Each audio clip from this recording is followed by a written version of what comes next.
And welcome to our February edition of Sports Highlights, our 26th anniversary show. Glad you're with us. My name is Greg Picaveras.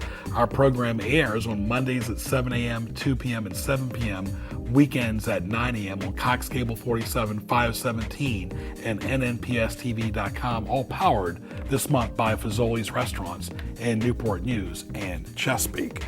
It's a pleasure to talk to the Director of Athletics, Michael Allen from the Apprentice School. Good to see you. Thanks for having me, Greg. I appreciate it. Met you at the Peninsula Sports Club event several months ago. And how did you get involved in athletics? Well, you know, I was raised in a sports family. My father was a high school basketball, baseball coach, athletic director for.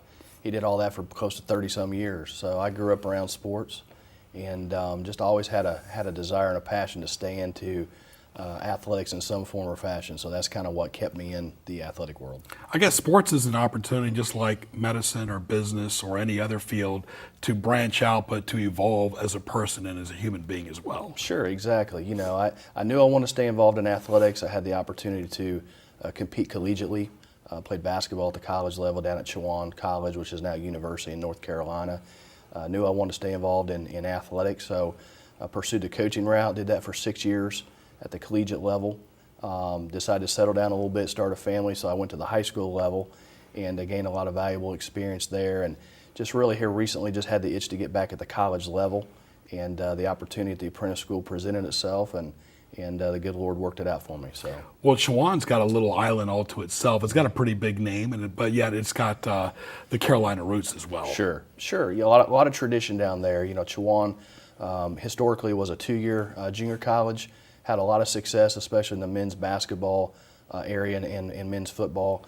They went 4-year, transitioned into 4-year my first year there, NCAA Division III, and just learned so much from Coach Bob Burke, who was there for many years and built a wonderful program. Just learned so much from him, from Coach Jim Garrison, the longtime football coach and athletic director down there.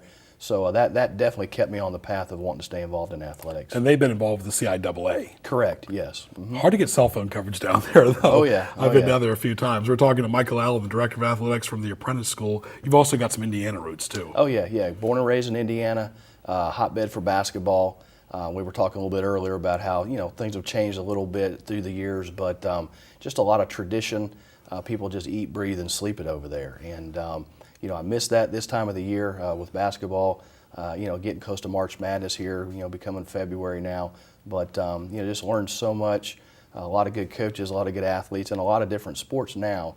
But we were definitely known for basketball while I was growing up. Tell the public how, when you were growing up, especially in the 80s, how big of an event Indiana basketball was. Well, it's just something that, unless you've been there, it's just hard to explain.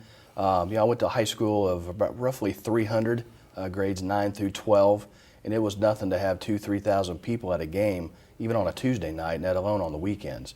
So, you know, if you ever watched the movie Hoosiers, just add about 30 years to that, and that's pretty much what it was. I mean, people rolled up the sidewalks and they went to the games.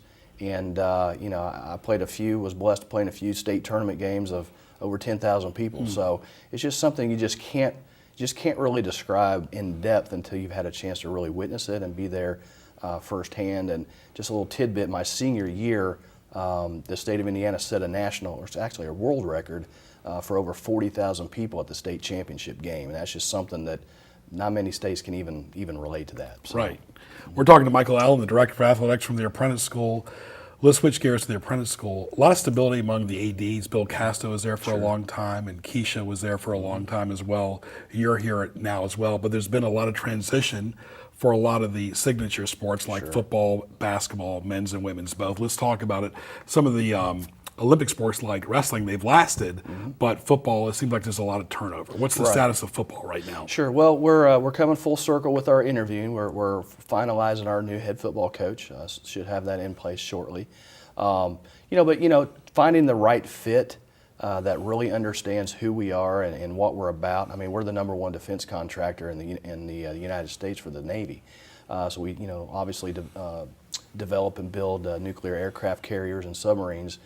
So really just getting someone to understand that our apprentices that come there, they're employees first. They're employees of the company, they're students second, and they're an athlete third. So that eats up a lot of their time, 8 hours a day, Monday through Friday. They're either on the job or they're in class. And then thankfully we get them in the afternoons, but a lot of times that's a long day, they're worn out.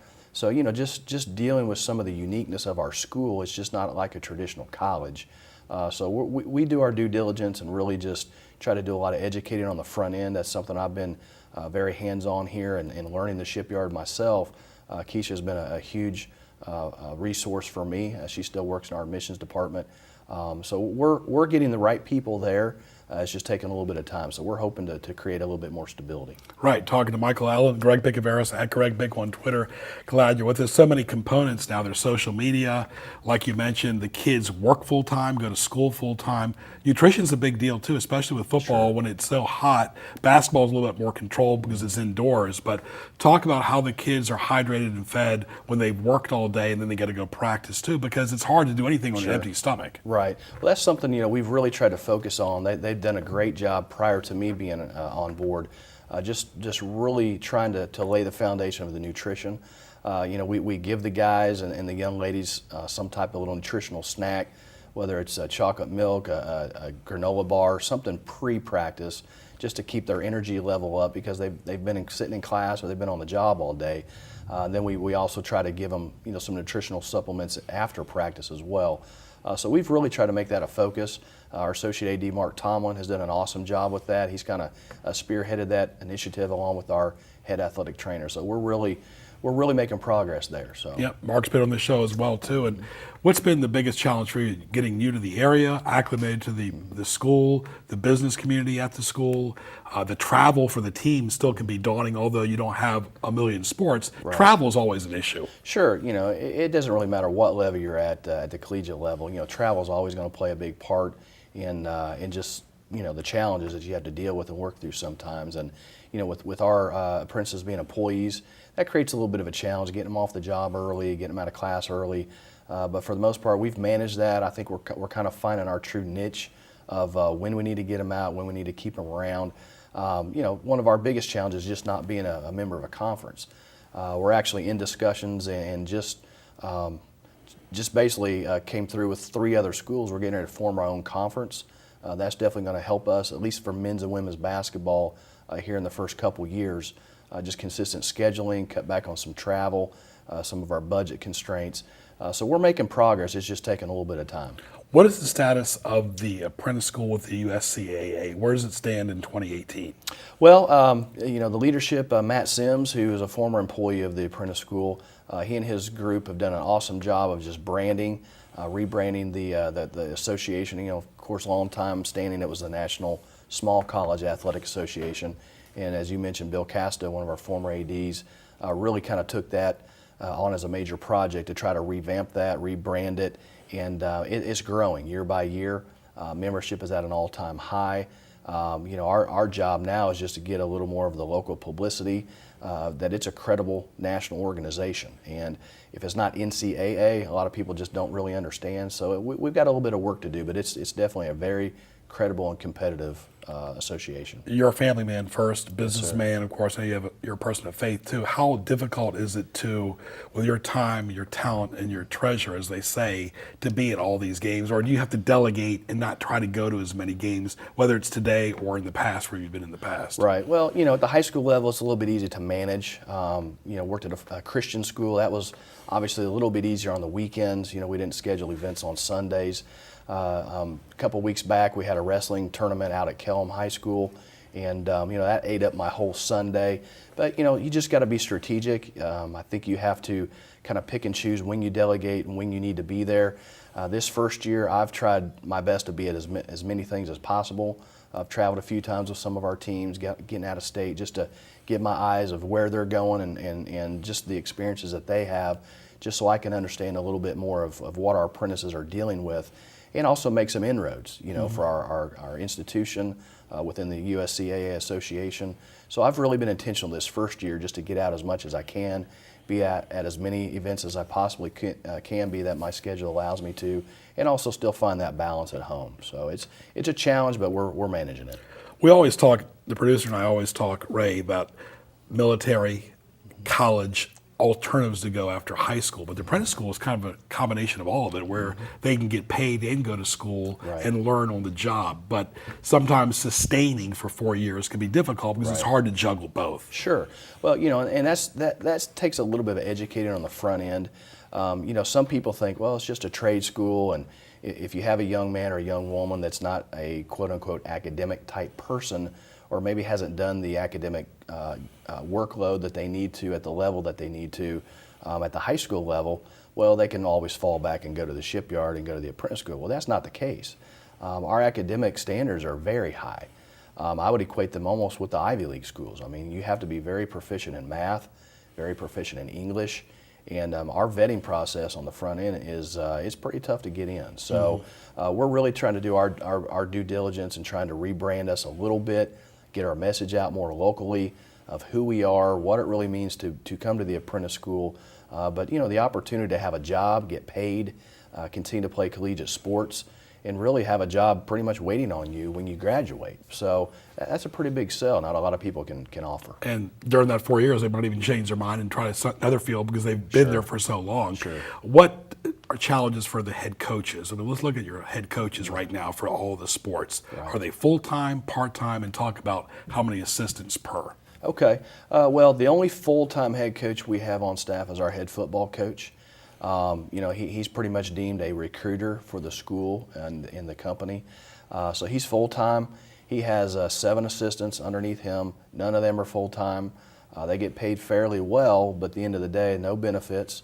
So most of our coaches hold a full-time job, whether they're a school teacher, maybe have another side business that they work on up until 2:30 in the afternoon. Then they'll head over to the athletic center and then obviously do their job there, and then they're recruiting in the evenings and weekends.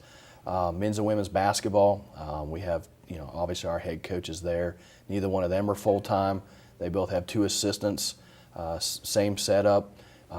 Baseball, wrestling, and golf is a little bit different, a little unique. All of our current head coaches right now are former apprentice athletes, and they actually work in the yard. So, they're working in the yard all day, and then they come over in the evenings, afternoons and evenings, and coaching their sport. So, the big thing that I'm really focusing on is just building a family, creating the builder way, succession plans when people move on, and making smooth transitions. We just came through that with our wrestling program. Micah Mrazowicz just took over for Bruce Shoemaker. Of course, Bruce is a legend in the wrestling community. Micah's a former apprentice wrestler, was our head assistant for about 10 years, and it was just an easy transition just to slide him in, and he's going to be here for a long time, and he's doing a great job. Usually ADs at bigger schools like to have their own people, then head coaches like to have their own assistants. How are you going to handle that delicate situation with the head football coach, or do you control the assistants? Well, it's a partnership. I tell all of our head coaches, you give me your suggestions. I want you comfortable and surrounded with the people that you want to work with and the people that you trust. But on the flip side of that, they also have to understand who we are. They have to understand our mission, our true philosophy, and what we're trying to accomplish. And first and foremost, we're trying to develop leaders for the company. So once they understand that, if the head coach signs off on it, I sign off on it, I want them surrounded by people that they trust and that they know can get the job done. So, sometimes you have to make those hard decisions, bring new people in, let some potentially established people go. But at the end of the day, you want your head coaches to feel comfortable with who they're working with. And leave us the final note on to a student or an adult watching that wants to get involved with the apprentice school, either as a student or as a fundraiser. Sure. Well, I would definitely encourage them to go check out our website. Just coming through a revamp of our website. We're trying to make that a little more user-friendly. Definitely contact our admissions department. We work exclusively with them hands-on daily. We're out there. We're trying to get our name out. we have an awesome opportunity for people if they just come check us out. We'd love to talk to them. Very good. Michael Allen, the Director of Athletics in the Apprentice School, just getting started and a long way to go. Great. Thank you for having me once again, Greg. Very good. My pleasure. Good seeing you as well several times throughout the community, too. All right, folks, that was Michael Allen, the Athletic Director of the Apprentice School. David Weiner will join us next, the head women's tennis coach at Christopher Newport, as our February 2018 show rolls on. Stay tuned.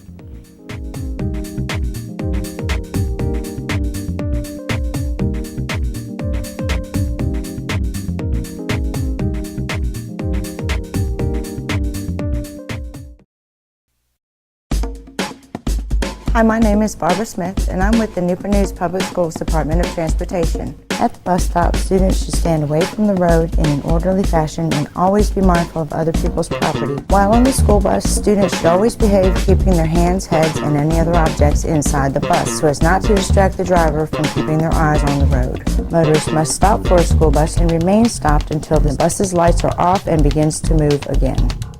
Here at Transportation, our number one objective is the safety of the children.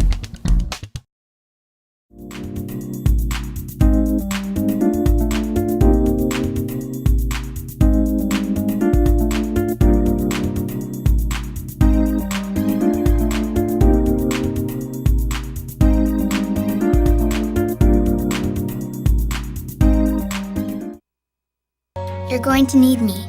You're going to need us. All of us. You're going to need our help with your water, your air, your food. You're going to need our determination, our compassion. You're going to need the next generation of leaders to face the challenges the future will bring.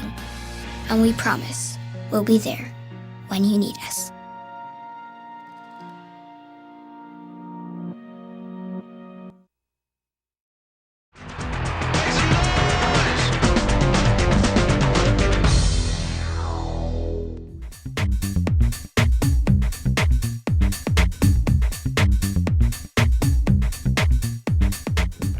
And welcome back to our February edition, 2018 of Sports Highlights. Hope you enjoyed our first guest, Michael Allen. Let's welcome David Weiner, the head women's tennis coach at Christopher Newport. Good to see you. Thanks for having me. Excited to be here. Very good. Charlottesville roots. How did you get involved in tennis? Yeah, well, I grew up in Charlottesville. My father actually was a pro at the Boar's Head Country Club and Sports Club up in Charlottesville. So I really, I grew up around tennis. I was playing tennis almost as soon as I could walk. I was playing tennis at 3 years old and just truly fell in love with the sport, loved being around it, love everything about it. And so from an early age, I was really involved in tennis and played some other sports as well. But tennis has always been my passion, and it just kind of came from growing up around it, I think, every day. Here we are in February with the season underway, practice and so forth, and you never know about the weather at this time of the year. Usually it's cold, but where do you play indoors at around here? Well, luckily in the past, last couple of years, we've had some really mild winters, so we've been able to get outdoors. When we're indoors, we usually go into James River Country Club, and that's been really nice for us. We have a great setup with them. They've been very good to us, so we've been lucky to be able to have that option to get our indoor practice time in, because sometimes, it can be pretty tough. Yeah, Brian Hogg does a great job. Yes. We've had my mom's tournament there for several years as well. As we're talking to David Weiner, tennis today for the men and women, what are the biggest challenges for recruiting?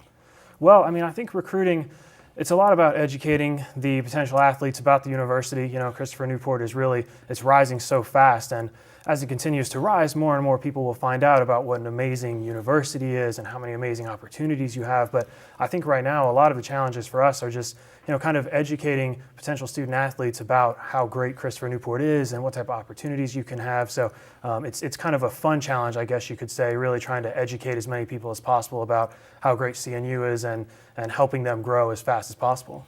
Let's talk about the fall and the spring. The spring is the big season, of course. Yes. Let's talk about how many matches you play home and on the road, and as far as any tournaments as well. Yeah, well, spring's kind of our major focus season. We play approximately 20 to 25 matches. We try to keep them as close to 50-50 home and road as possible. This year we're a little bit more skewed towards the road match side, but we definitely do have a lot of really awesome home contests as well. And we do a lot of travel, obviously, but I would say it's about a 50-50 breakdown for matches. And for your players as far as the level they're at. Some are at 5-0, but talk about the different levels and forehand, backhand, serve. Which one is better at this point as well? Is it fundamentals? Are you still tweaking? What are you doing? Yeah, well, I mean, as a coach, you're always tweaking. You always want to make some improvements that can help players with their games, whether that's, forehand, backhand, serve, or what have you. In my experience, at least collegiately, I would say one of the main things you spend a lot of time working on is like transition game, volleying, doubles play, things that maybe you don't get as much of in juniors. For whatever reason, that doesn't seem to be something that you're able to do a lot of as a junior tennis player. So once we get them in collegiately, we really spend a lot of time on the net game, on the doubles game, how to move confidently, how to move forward confidently. But most of our players, we're very lucky, come in with a really solid technical background, so we don't have to spend a ton of time on that side. It's really more of, I would say, a lot of doubles focus and a lot of transition and net focus and things like that. The times I played tennis, I played a lot over the years in tournaments and in high school. I've always enjoyed the baseline, never really felt comfortable at the net. What do you tell a player that just wants to hug the baseline or one that doesn't want to go to the baseline? Because sometimes it's a gray area where they don't want to do either one.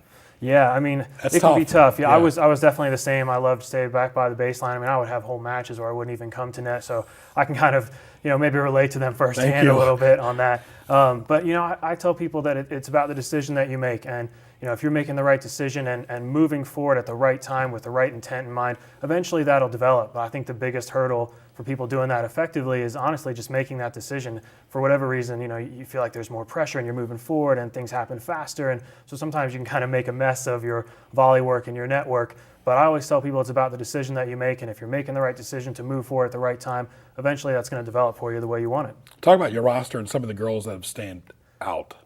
Yeah, well, we have a very senior-heavy roster this year. We have 14 players on the team. 8 of them are seniors.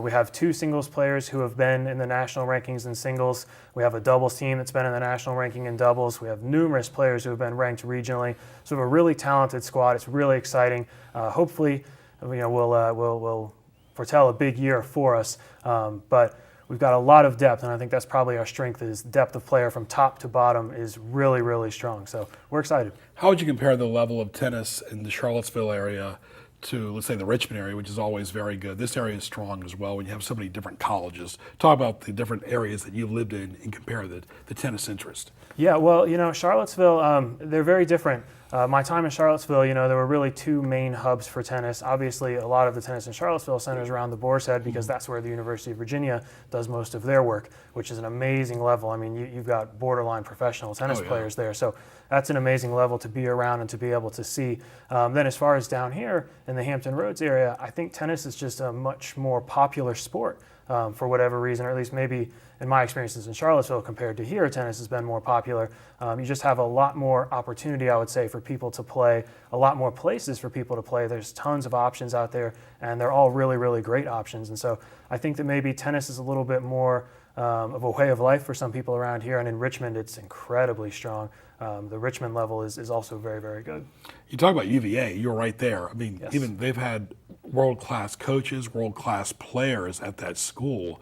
Dick Stockton even coached Virginia's tennis team a while back. What is it about UVA? Is something in the water in Charlottesville, or is it the recruiting that they're doing? Well, I think it's both. I mean, you spend time in Charlottesville, it's an amazing place. It's beautiful. The university is beautiful. Yeah. It's hard to not almost be addicted to just that area as well. But, I think, first of all, Brian Boland, I think their old coach has now moved on. I think he just did an amazing job of establishing a culture there. And once that started happening, things just started building on themselves, and it became this amazing tennis environment for the players on the team, obviously, but also for the spectators. And hopefully that's trickling down into juniors now. I'm sure it is, but hopefully that's kind of got a trickle-down effects that you'll see even more tennis in that area, all because of UVA and what they started. The state of tennis, ATP, WTA. I mean, how many more years can Venus and Serena Williams play? It seems like they're the household names. It's tough to name another women's player. It's not like it was when, Chris Evert was playing in Martina, or Connors and McEnroe, or Agassi, or Chang, or Sampras. And then as far as the men's tennis, it's been a long time since an American man has won a Grand Slam. Yeah. I think we're kind of a little bit spoiled, honestly, because we're in an era now where you've got Venus and Serena and even Federer and Nadal, and just the way these guys dominate. And I think sometimes that maybe, as American fans, we kind of project that onto the up-and-coming talent, and we say, okay, this is what we want from them, or we expect that level of dominance. But I really do think we're going to have some significant I think, impact players coming up. And you can see them kind of popping up here and there with some results. But I think going forward, you're definitely going to see a lot of exciting stuff from the American tennis players. It's there. It's just going to take some time to come out. Any predictions for your 2018 team? For our 2018 team, I think, we've got a tough road, but our goal is always to go to the NCAA tournament and to do well there, and I think that's a very realistic possibility for us. So I would say that's the goal, and that's what we're working towards. Have you circled a match on your calendar that's tough? Well, we play in the same conference with Mary Washington, which is up the road a little bit in Fredericksburg. So that's always very important to us because only one of our teams is going to qualify for NCAA. So I'd say if we had to circle one, that would be the one we circle. But we have a lot of tests coming up, so there's a lot of important matches for us. All of our Newport News schools, as we're talking to David Weiner, the head women's tennis coach at CNU, play tennis, as well as Hampton, the 4 schools in Gloucester. What advice would you give to a kid? Well, I would say, if you love the sport, seek it out, find it. There's plenty of opportunity to play. And if it's something that you really enjoy, I would say there's a place for every single tennis player to play college tennis and just have an amazing experience. And so I would encourage kids especially to seek out those options where they can play, keep trying to find new and different people to play against, and eventually you'll be able to kind of achieve those goals if college tennis is something that you want to do.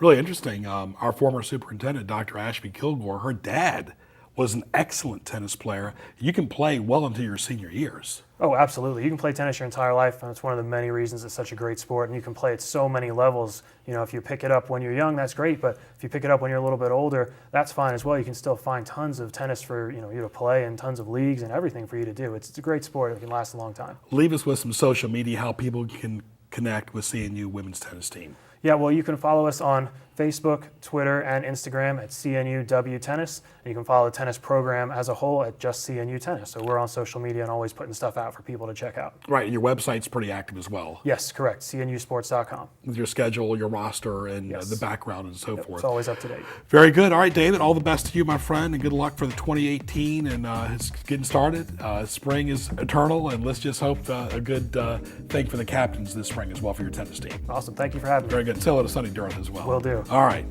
David Weiner right there, head women's tennis coach at Christopher Newport. Also, Michael Allen, the director of athletics from the Apprentice School. I want to thank our good friends at Fazoli's and our entire wonderful crew that you'll see on the credits here, led by Ray Price and company. Hope you enjoyed our nice basketball games as well. Right here in the middle of winter, you never know how the weather's going to be in Hampton Roads. So, for Ray Price and the great guests, I'm Greg Picaveras. Happy February. We'll talk to you soon.